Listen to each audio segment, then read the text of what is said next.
Parachute bien accroché, cet étudiant d'une grande école parisienne s'apprête à vivre une expérience unique. Alors, pour monter dans le planeur, tu mets une main là sur le fuselage et puis l'autre main tu la mets derrière ici comme ça. D'accord. Tu passes ton pied comme ça. Accompagné par Johan et son père, deux amateurs de vol à voile, c'est le premier décollage pour Benjamin. Vol d'initiation, ça s'appelle? Ouais, c'est son premier vol. Baptême. Bon bah voilà. Je suis baptisé. Je suis pas religieux mais je suis baptisé. Comme les 500 baptisés annuels du club de Chérence, pendant 25 minutes, Benjamin profite des paysages du Vexin. Sur un planeur, pas de moteur, donc peu de bruit, seule perturbation sonore, le frottement de l'air sur le fuselage. Mais si les planeurs n'exploitent que les phénomènes naturels, leur vitesse de pointe dépasse parfois les 250 km/h. La première impression, c'est la sensation de vitesse. Quand on prend les courants ascendants, pour remonter un petit peu, on monte de 200-300 mètres. Là on sent également à quel moment on passe dans le courant, quoi, donc c'est quelque chose qu'on connaît pas si on n'a jamais essayé, quoi, donc ça c'était assez intéressant. Une aventure aérienne que Benjamin n'aurait pu vivre sans la disponibilité de Jean-Louis, instructeur de vol à voile depuis 20 ans. Ici, vas-y, tu peux larguer. Voilà, je mets là, place, verrouille. On arrive des jours où on fait 5-6 heures de vol.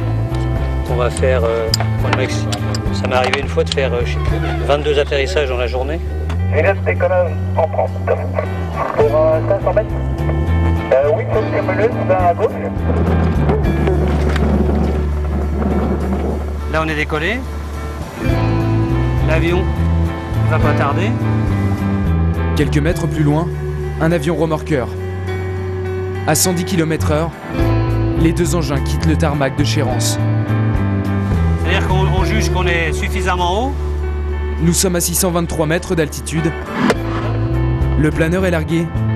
Le remorqueur plonge. L'avion nous a monté un peu plus haut que les nuages. Donc là, on va se laisser glisser tranquillement. Et après, on ira se mettre en dessous des nuages pour arriver à avoir une ascendance. Donc une ascendance, c'est des courants d'air chaud qui montent, soit d'air chaud ou soit quand c'est la pente, les particules d'air qui sont déviées par la colline et qui nous permettent de tenir un peu comme les oiseaux tiennent sur les dunes. Mais un planeur descend tout le temps. Donc il faut qu'il trouve des endroits qui montent plus que lui ne descend. Et là tu vois, je me suis mis à tourner parce que mes indicateurs, les variomètres, passaient au-dessus du zéro, ça voulait dire qu'on remonte un tout petit peu.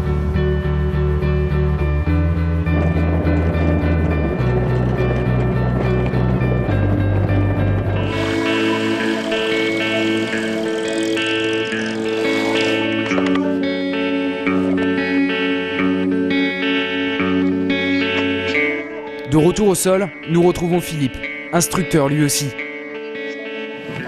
On va décoller là, puis on va essayer d'accrocher les premiers cumulus de la journée.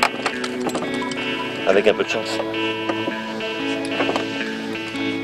Sens de l'observation, de l'analyse météorologique, le vol à voile exige patience et attention. Seulement 15 heures d'apprentissage suffisent pour pratiquer ce sport seul. Une véritable passion pour les pilotes de Chérence.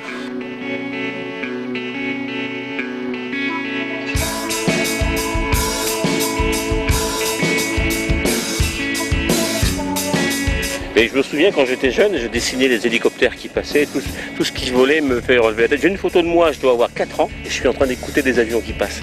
Et j'en ai le souvenir.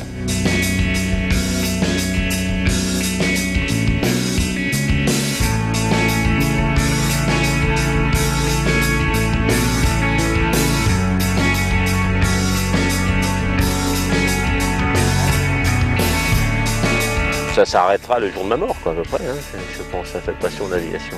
Ne serait-ce qu'après, à un moment donné, on est bien obligé d'arrêter, mais même quand on a arrêté, je pense qu'on doit toujours regarder avec un œil amoureux les cumulus, puisqu'il s'agit de vol à voile, voir le ciel, parce que c'est quand même, le ciel est quand même quelque part le symbole de la liberté. Libre comme un oiseau, c'est tous les jours et toute l'année à l'association aéronautique du Val d'Oise, à 50 km de Paris.